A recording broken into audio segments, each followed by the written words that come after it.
The massive alien warship appeared just beyond Neptune's orbit. Soon, dozens more followed until nearly 200 vessels hung in the darkness of space. Their metal hulls reflected the distant sunlight, creating an ominous constellation against the black void. In the United Earth Defense Force headquarters beneath Mount Fuji, Admiral Hannah Kim stood with perfect posture before the main holographic display. Her uniform was crisp, her expression unreadable as she studied the three-dimensional projection of the solar system. Red dots representing the alien fleet moved steadily toward Earth. "Time to intercept," she asked, her voice steady despite knowing humanity faced its greatest threat. Lieutenant Topark sat at his station, fingers dancing across the holographic interface. He checked his calculations twice before answering. 72 hours at current velocity, Admiral." Hannah nodded once, her short black hair hardly moving. "Initiate first contact protocols. Let's see if they respond to peaceful communication." The command center burst into activity. Communication specialists transmitted Earth's carefully crafted messages, mathematical sequences, simple pictograms, and greetings in all major human languages. The messages traveled outward at the speed of light, reaching the alien armada within minutes. For 18 long hours, Earth waited. The alien fleet maintained complete silence. Hannah paced the command center, stopping occasionally to check new data or speak quietly with her officers. The world's leaders had been informed, but panic was being carefully managed. Only a few thousand people on the entire planet knew of the approaching threat. "Admiral," called Lieutenant Park, "they're changing formation."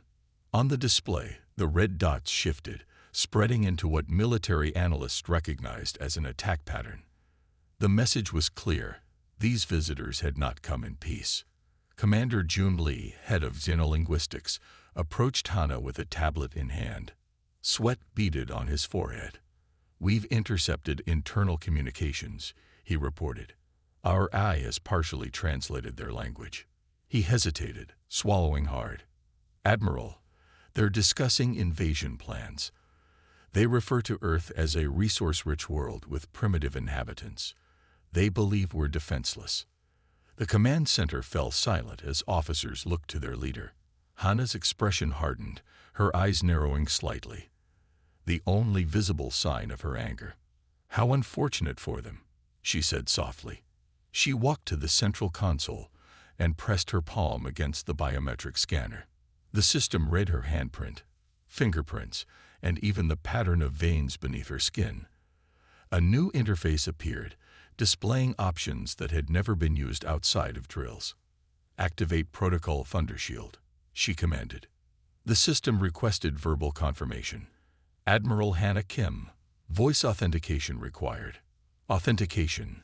Polaris 7 Echo 9. Execute Protocol Thundershield." Protocol Thundershield activated. The system confirmed. Across Earth, hidden installations hummed to life.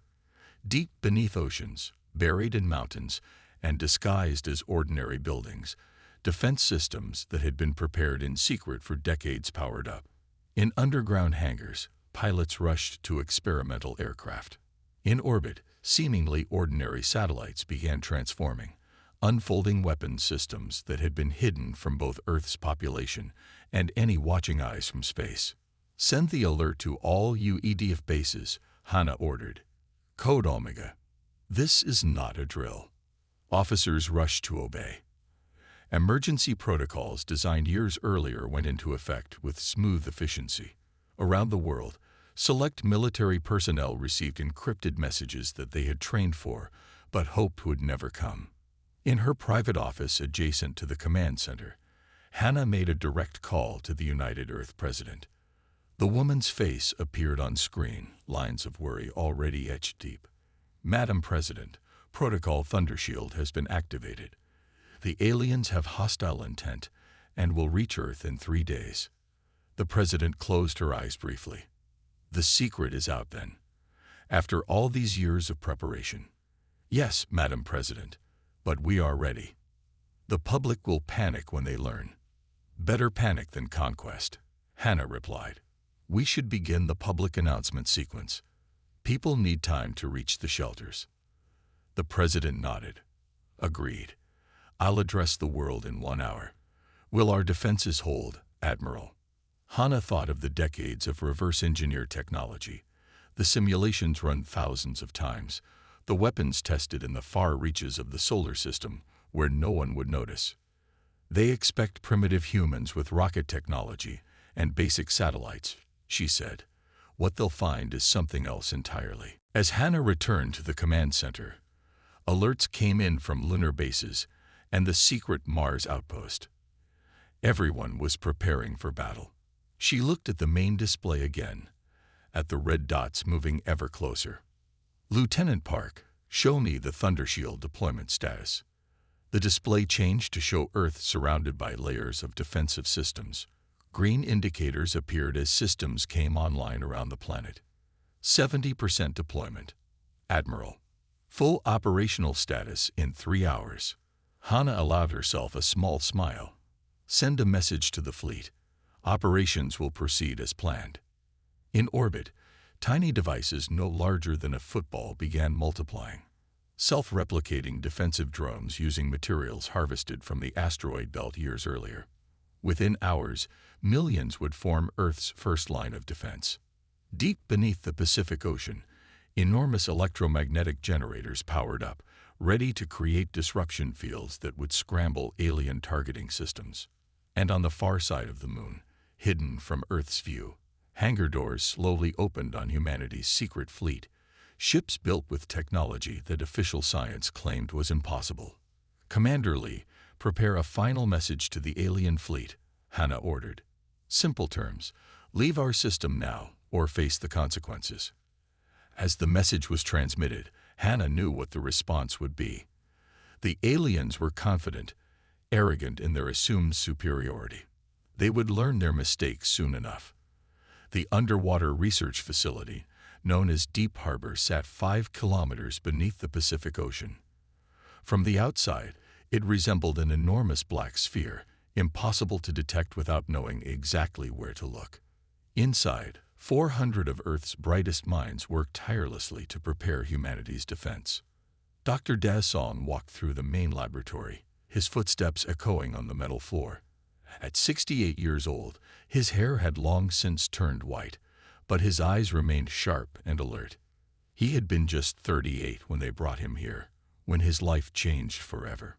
He remembered that day clearly, standing on a beach in Jeju Island, watching what everyone thought was a meteor streaking across the sky.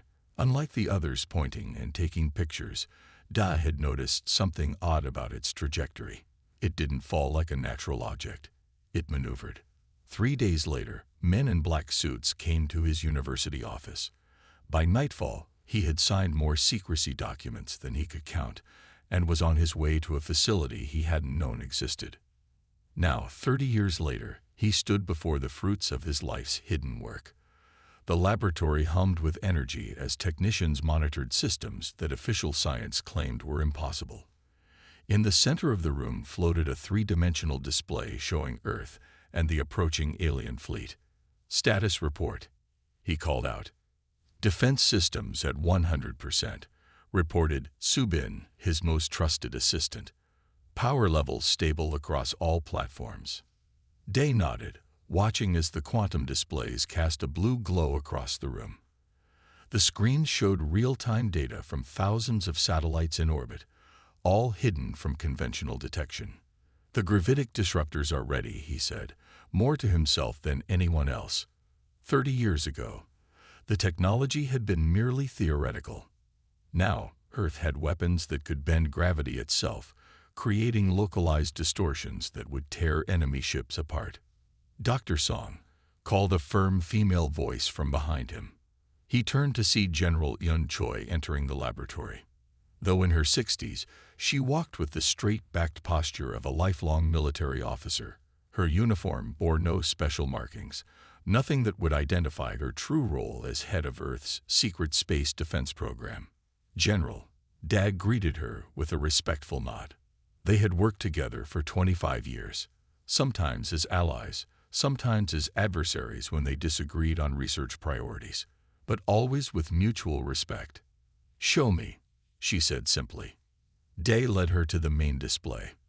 With a few gestures, he expanded the view, showing the alien fleet's position relative to Earth's defenses.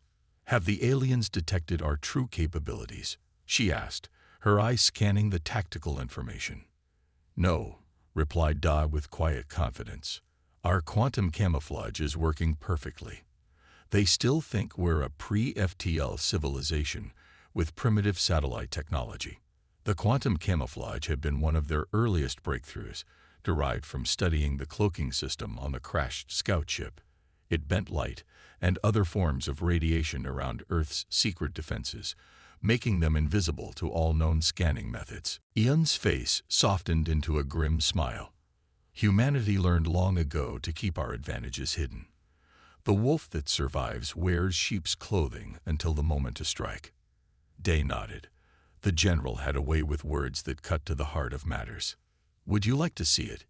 he asked, one last time before the battle. Something flickered in Yun's eyes. Perhaps nostalgia, perhaps pride. She nodded once. They walked together through a series of security checkpoints, each more stringent than the last. Finally, they entered a vast chamber at the heart of the facility. There it was, the reason for everything.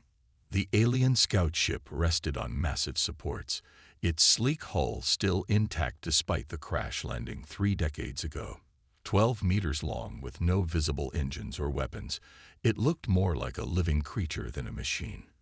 Its surface rippled with subtle patterns that seemed to shift when viewed from different angles. "Hard to believe this small thing changed the course of human history," Yun said softly. Day approached the ship, placing his hand against its cool surface. The pilot died in the crash, but the ship's systems remained largely intact. "Enough for us to learn." And learn we did, Yun added. They had discovered that humanity was not alone in the stars. They learned of the Galactic Hegemony, a collection of species that had dominated this region of space for thousands of years. They learned of conquest and subjugation, and they learned that Earth was marked for colonization. Most importantly, they learned how the hegemony's technology worked and how to counter it. "The first ships we built using their technology were crude," Daz said, remembering the early prototypes. "Now our fleet waits on the dark side of the moon, ready to launch. A fleet they have no idea exists," Ian added with satisfaction. In orbit around Earth, thousands of stealth satellites waited, invisible to the approaching armada. Each contained weapons specifically designed to target hegemony ships' vulnerabilities. Earth's surface bristled with hidden defenses, missile silos disguised as natural formations, energy projectors hidden beneath ordinary buildings, shield generators buried deep underground. Daz's communicator beeped. He checked the message and his expression grew serious. "Admiral Kim has activated Protocol Thundershield," he informed Yun. "It's officially begun." Un straightened her uniform jacket. "Then it's time to show them what humanity is truly capable of." They returned to the main laboratory, where the staff had gathered around the central display. The mood was tense but focused. "Commence final system checks," Day ordered. "Prepare to synchronize with Thundershield network." As his team worked, Dai thought about the world above them, billions of people going about their lives, unaware of the truth. For 30 years, a small group had carried the burden of knowledge and preparation, working in secret to ensure humanity's survival. Soon, everyone would know. The aliens were coming, but Earth was ready. The wolf was about to shed its sheep's clothing. Supreme Commander Rack stood tall on the bridge of his flagship, the inevitable conquest. His 4 arms were folded behind his back as he watched Earth grow larger on the main view screen. The blue planet looked peaceful, unaware of its coming doom. Rack's exoskeleton gleamed under the bridge lights.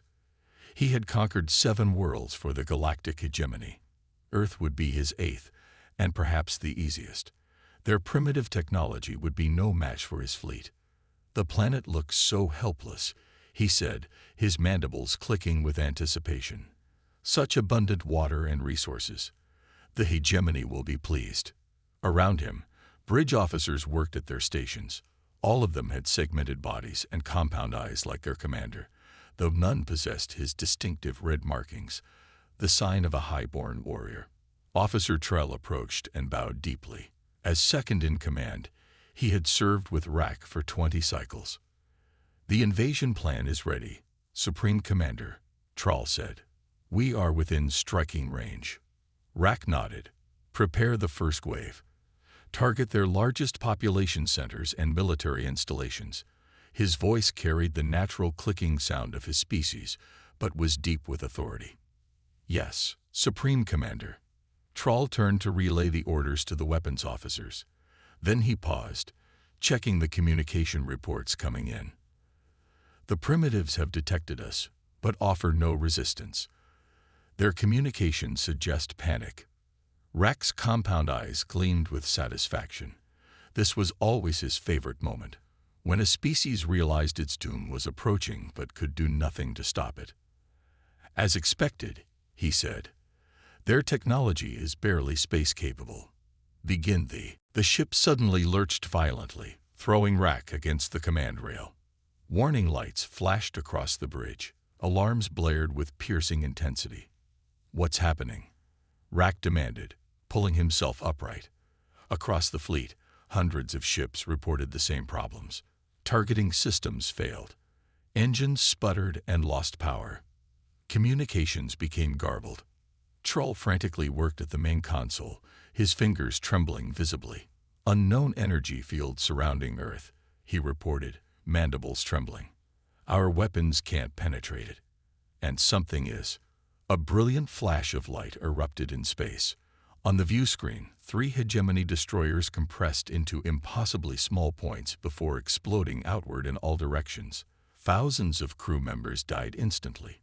"Impossible," Rack roared. "How could primitives do this?" More alarms sounded. The ship's artificial gravity fluctuated, causing objects to float momentarily before crashing down again. "Something is targeting our power cores," a panicked officer called out. "Unknown energy signature." On the tactical display, red warning symbols appeared around dozens of hegemony vessels. Whatever was attacking them knew exactly where to strike. Rack slammed his fist on the communication panel. "All ships, evasive maneuvers, deploy countermeasures." But the order came too late for many. 5 more warships imploded in rapid succession. "Supreme Commander," Trull said, his voice shaking, "sensors detect thousands of small objects in orbit around Earth. They weren't there before. They're appearing out of nowhere." Cloaking technology. Rack's mandibles clicked rapidly, a sign of stress among his kind. The intelligence reports said nothing about this level of advancement. The view screen showed new imagery, small satellites surrounding Earth, each emitting concentrated beams of energy that distorted space itself around hegemony vessels.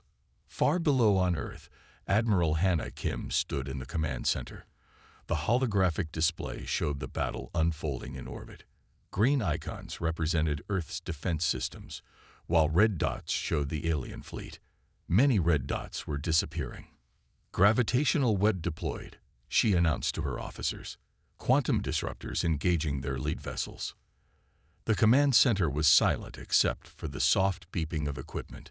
This was the moment they had prepared for over 3 decades. "The aliens expected primitive rockets and nuclear weapons," Hannah said. "Instead, they found a fully prepared enemy with technology specifically designed to counter theirs." Lieutenant Park monitored the defense grid.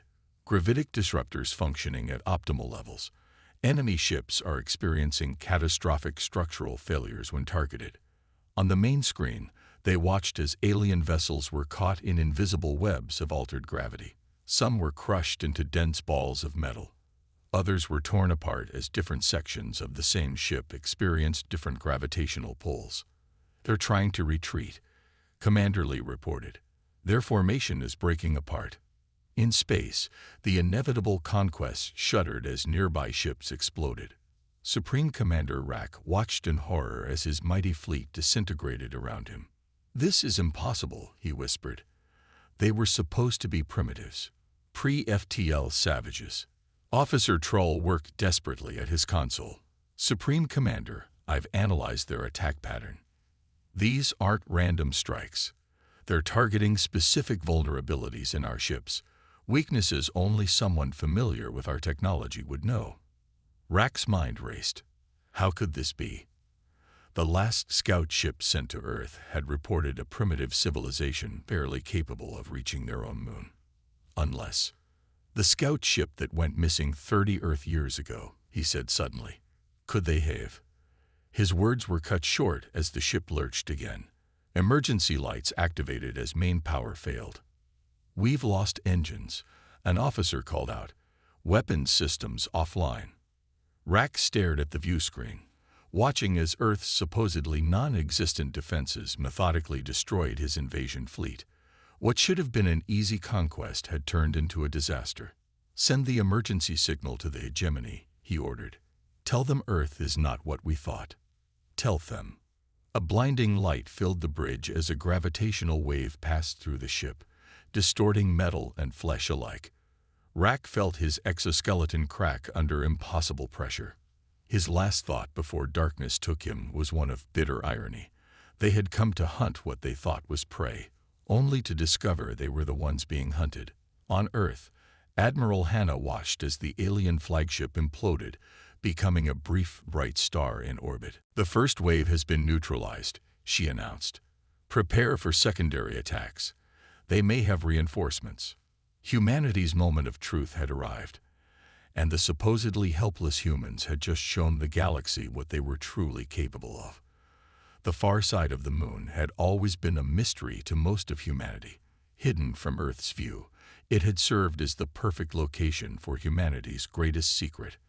For 30 years, robotic mining machines and construction crews had worked in silence, hollowing out vast chambers beneath the lunar surface. What began as small research outposts grew into massive underground hangars, all hidden from prying eyes, both human and alien. Now, as the hegemony fleet reeled from Earth's initial defensive strike, the moon's secrets were finally revealed. Along the gray lunar surface, barely visible lines appeared. Then, with a spray of moon dust, massive sections of the surface began to separate. Hidden seams split open as enormous hangar doors retracted into the lunar bedrock. From the darkness within, lights flickered on, illuminating what lay inside. Earth's true fleet emerged from its hiding place. First came the scout ships, sleek, dart-like vessels that accelerated to impossible speeds within seconds. Behind them rose the destroyers, their hulls covered in weapons emplacements that no public human science could explain. Finally, the massive battle cruisers lifted from the lunar surface, their enormous forms defying conventional physics as they moved with surprising grace despite their size. At the center of the formation, the largest ship of all rose majestically from the largest hangar. The EDS Vengeance, Earth's flagship, stretched nearly a kilometer in length. Its black hull absorbed light rather than reflecting it, making it seem like a moving shadow against the stars. On the bridge of the Vengeance, Fleet Captain Jin Quan sat in the command chair. At 45, he had spent half his life training for this moment. His dark uniform bore no nationality markings, only the simple emblem of the United Earth Defense Force. All systems online, reported his second officer. Dark energy drives at full capacity. Jin nodded, his expression serious but calm. Around him, the bridge crew worked with focused efficiency. None showed fear, though all understood the gravity of what they were about to do. Open fleet-wide communication, Jin ordered. Channel open, Captain. Jin straightened in his chair. This is Fleet Captain Quan to all Earth vessels. The day we have prepared for has arrived. For 30 years, we have trained in secret, building our strength while appearing weak. Today, we show the galaxy that humanity will not be conquered. He paused, looking at the tactical display showing the wounded but still dangerous alien fleet. All vessels, execute attack pattern Omega. Remember your training. We've prepared for this day for decades. Across the lunar surface, nearly 200 ships of various sizes accelerated toward Earth orbit. Their dark energy drives left no visible exhaust, no radiation signature that conventional sensors could detect. To the aliens, it would appear as if the ships simply materialized out of nowhere. Jin watched as his fleet moved into position. Weapons status. Gravitational lances charged and ready. His weapons officer responded. Quantum shields at maximum strength. Target the alien command vessels first, Jin ordered. Disable rather than destroy when possible. We may need prisoners. The human counterattack was swift and merciless. Earth ships surrounded the alien fleet, firing weapons that the hegemony had never encountered before. Gravitational lances, weapons that created intense, focused gravity wells, tore through alien hulls while quantum shields absorbed enemy fire with ease. On the bridge of the surviving hegemony command ship, Supreme Commander Rack stared in disbelief at the sensor readings. Somehow, his damaged flagship had survived the initial Earth defenses, but now faced an even greater threat. Where did these ships come from? He demanded, his mandibles clicking wildly. There was nothing on the far side of their moon. Officer Troll worked frantically at the main console. They must have been cloaked, Supreme Commander. Our sensors detect technology similar to our own, but modified, improved. Impossible. Rack howled as his ship's systems failed one by one. How could they have known exactly how to counter our technology? A direct hit from a gravitational lance sent the alien flagship spinning. Emergency lights flashed as artificial gravity failed throughout the vessel.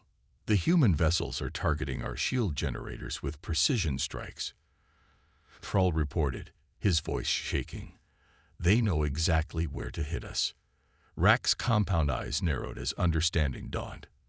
The missing scout ship from 30 Earth years ago. They must have recovered it. Studied it. Supreme Commander called an officer from the weapons station. Should we deploy the Planet Killer? Rack hesitated only briefly. The Planet Killer was meant to be used only as a last resort. A weapon so powerful it could crack a planet's crust and render a world uninhabitable. Using it required authorization from the Hegemony Council. But Rack had no choice. His fleet was being systematically destroyed. Deploy the Planet Killer, he ordered. Target their largest population center. On the Vengeance, alarms sounded as sensors detected the new threat. Captain, called the sensor officer. The alien flagship is deploying some kind of superweapon. Energy readings are off the charts. Jin remained calm. This was anticipated in Simulation 447. Deploy the quantum reflectors. From Earth's orbit, 12 specialized satellites moved into position, forming a precise geometric pattern between the planet and the alien flagship. The Hegemony's Planet Killer weapon began to glow with unnatural light as it gathered energy. A beam of concentrated particles, capable of penetrating a planet's crust, shot forth toward Earth. But it never reached its target. The quantum reflectors activated simultaneously, creating a field that caught the devastating energy and channeled it.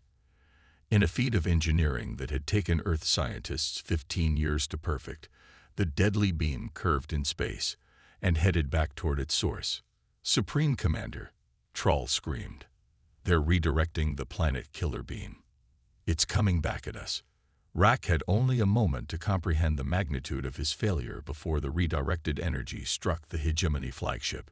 The alien vessel disintegrated in a blinding flash that momentarily outshone the sun, sending a shockwave through space that rocked nearby ships. On the Vengeance, Jin allowed himself a small smile of satisfaction. Target the remaining enemy vessels. Offer them one chance to surrender. As the human fleet moved to surround what remained of the once mighty alien armada, Jin thought about the long path that had led to this moment. 30 years of secrecy, 30 years of preparation, 30 years of humanity holding its collective breath. Now finally, humanity had revealed its true strength to the stars, and the galaxy would never underestimate Earth again. 3 days after the battle, the orbital diplomatic station Unity hung in space above Earth. Its crystalline observation deck offered a perfect view of the planet below. Blue oceans and swirling white clouds, seemingly peaceful despite the recent conflict. Admiral Hannah Kim stood with her hands clasped behind her back, watching as the last surviving alien vessel approached. The hegemony ship looked small and broken, its once proud hull now scared by weapon impacts. 4 Earth vessels escorted it, their sleek forms a sharp contrast to the alien craft. "They're right on schedule," Hannah said quietly. Beside her, Dr. Da Song nodded. The elderly scientist looked tired but satisfied.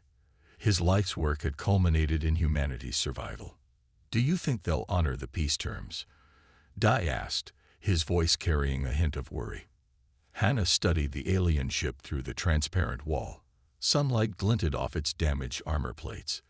"They have little choice. We've demonstrated what happens to those who threaten Earth." The room they stood in had been prepared specifically for this meeting.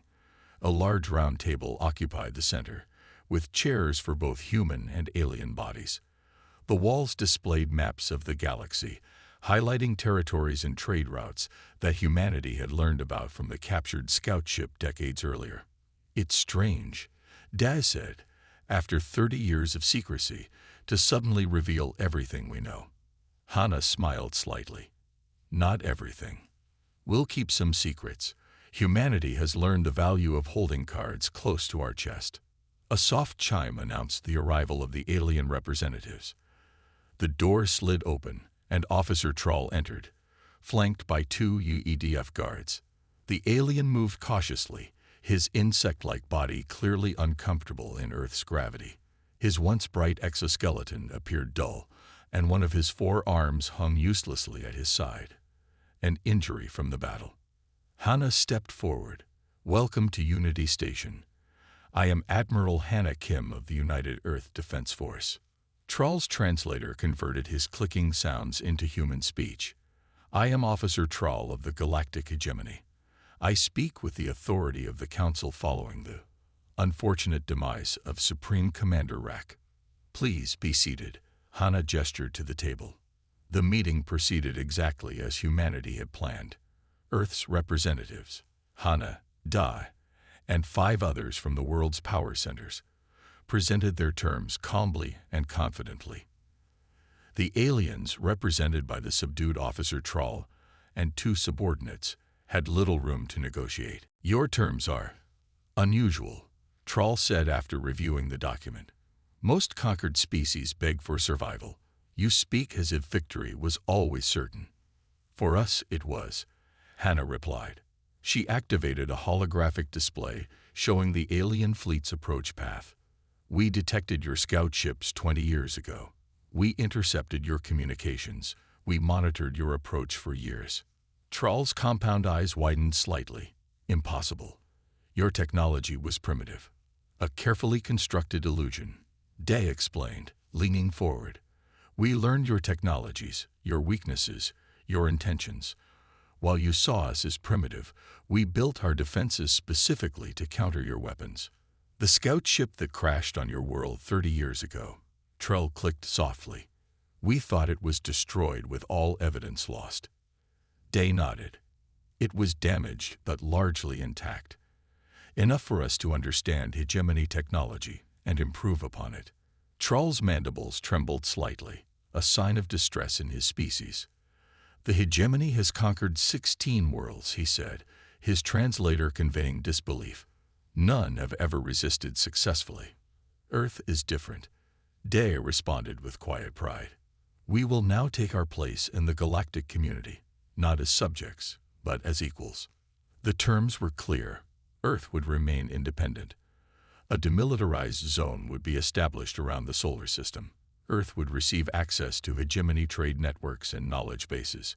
In return, humans would not share their gravitational weapons technology with other species and would consider alliance with the hegemony against mutual threats.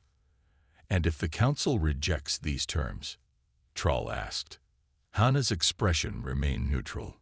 "Then we will release the coordinates of your homeworlds to our fleet. The same fleet that just destroyed your invasion force." The threat was clear. After 6 hours of discussion, Troll placed his mark on the agreement. "The Council will not be pleased," he said as he prepared to leave. "The Council sent a fleet to conquer us without warning or provocation," Hannah replied. "Their displeasure means little to us." As the aliens departed with humanity's terms for peace, Admiral Hannah Kim stepped back to the observation window. Earth rotated slowly below, its cities beginning to light up as darkness fell across Asia. "What happens now?" asked Da, joining her at the window. "Now we prepare for what comes next," Hannah said. "The galaxy knows we exist. They know we're not helpless. But we've made enemies today, and we'll need to remain vigilant." "At least we can stop hiding our technology," Da said. 30 years of secrecy. Our scientists can finally publish their work." Hannah nodded. "A new age begins for humanity. We've earned our place among the stars."